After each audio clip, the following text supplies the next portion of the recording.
झूले की आवाज।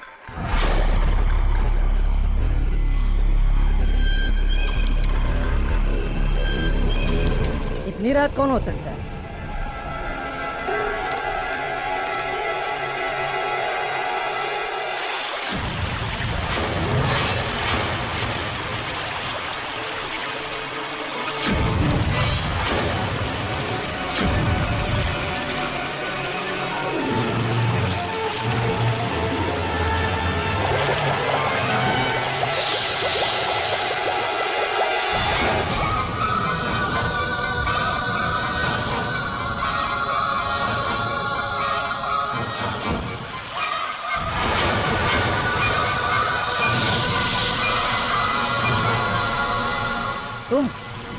तुम्हें मैंने मना किया था ना यहाँ आने से।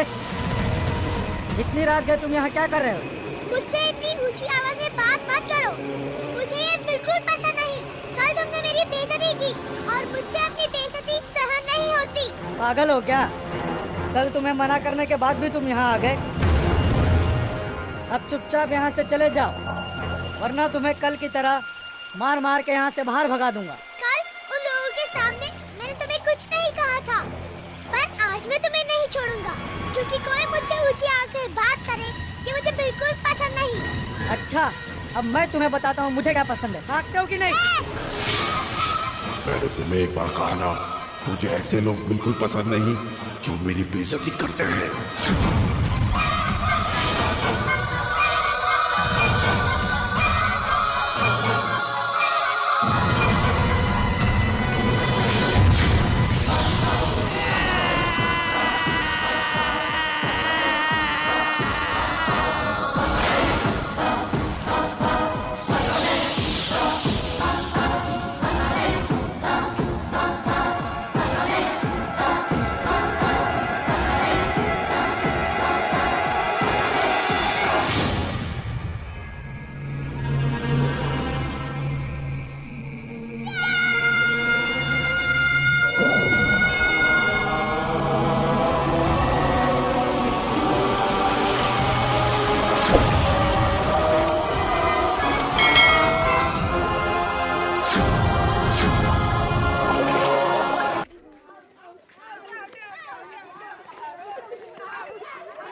How come you are here, my son?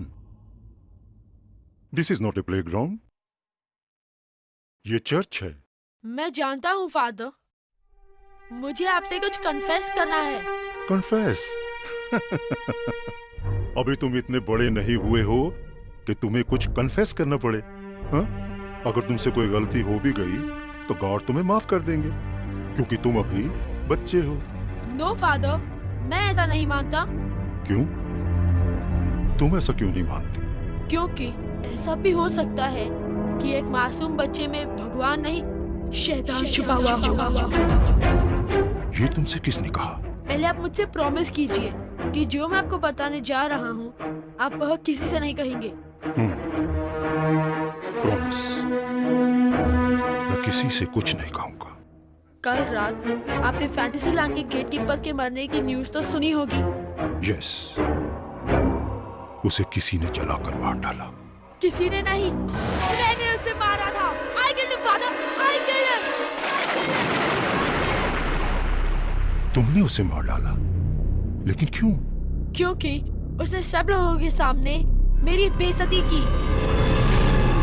और जो लोग मेरी बेइज्जती करते हैं मैं उन्हें जिंदा नहीं छोड़ता। What?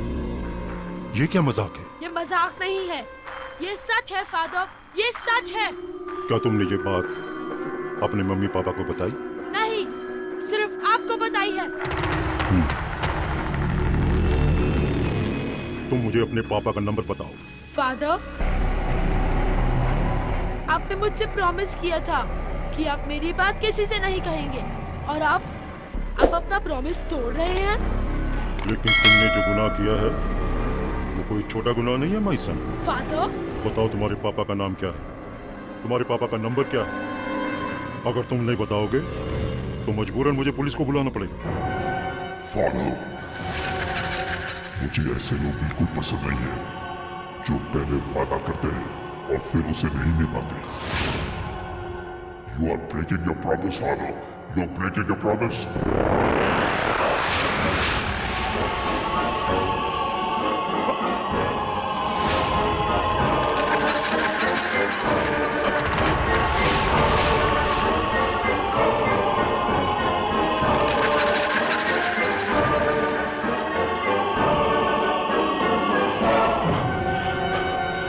कौन हो तुम? यहाँ क्या कर रहे हो? ये गॉड का घर है।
ये तो फादर क्रिस्टो की आवाज है।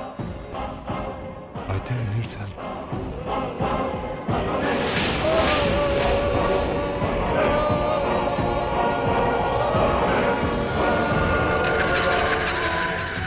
फादर, मैंने आपसे कहा था, जो लोग मेरे साथ विश्वासघात करते हैं मैं उन्हें जिंदा नहीं छोड़ता।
I don't know. ये क्या हुआ देखो।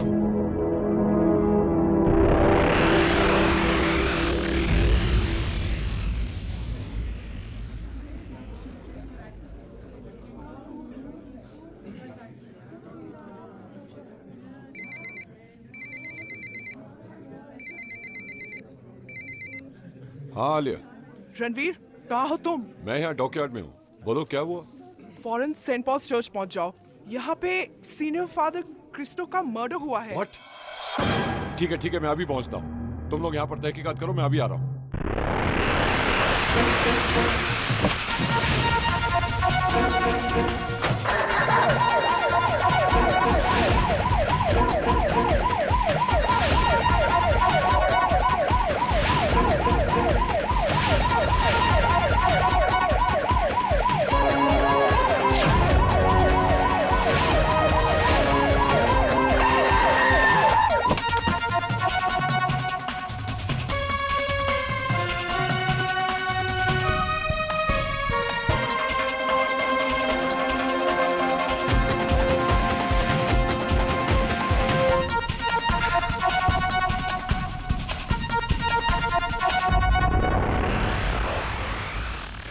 रणवीर, मौत जलने से हुई है, लेकिन जलाने का तरीका समझ में नहीं आया।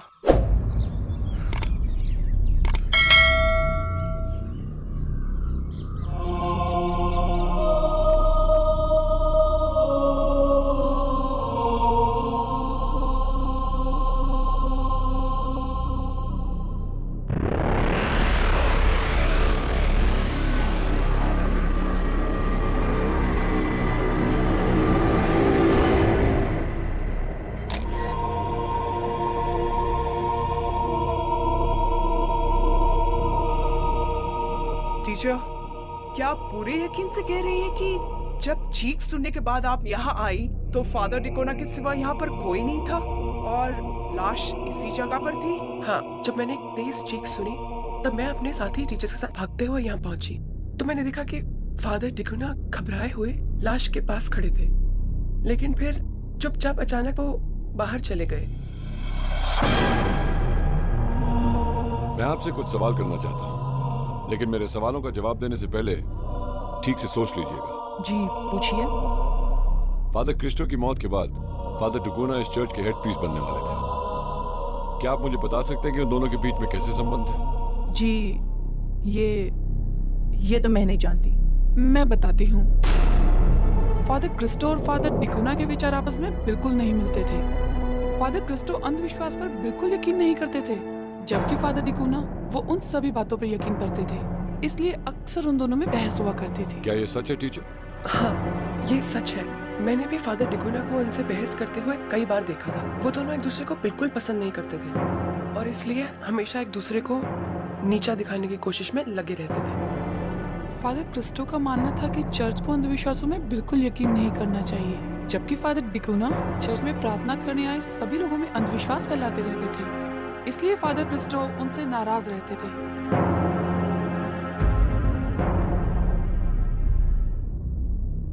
यानी उन दोनों के बीच में तनाव रहता था। Well, thank you teachers, thank you very much. चलो आलिया।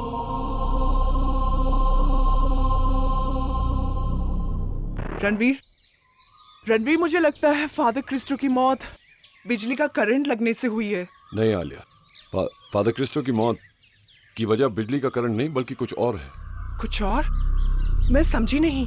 अगर फादर क्रिस्टो की मौत बिजली की करंट की वजह से हुई होती तो उनकी बॉडी की हालत ये नहीं होती। ये मसला कुछ और है। मसला कुछ और है?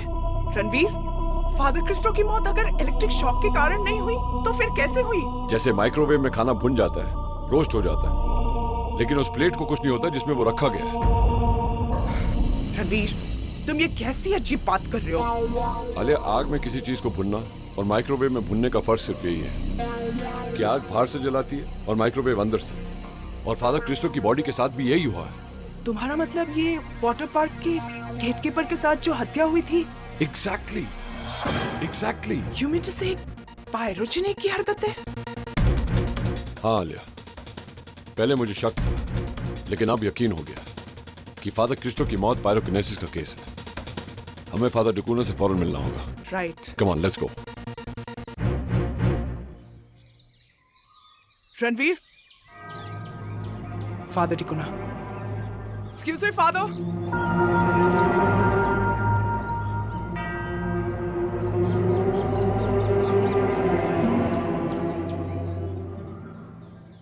Hello father. Hello. Hello father. Hello my son. Father, मेरा नाम रणबीर है, ऑफिसर ऑन स्पेशल ड्यूटी, और ये मेरी कोलीग आलिया है।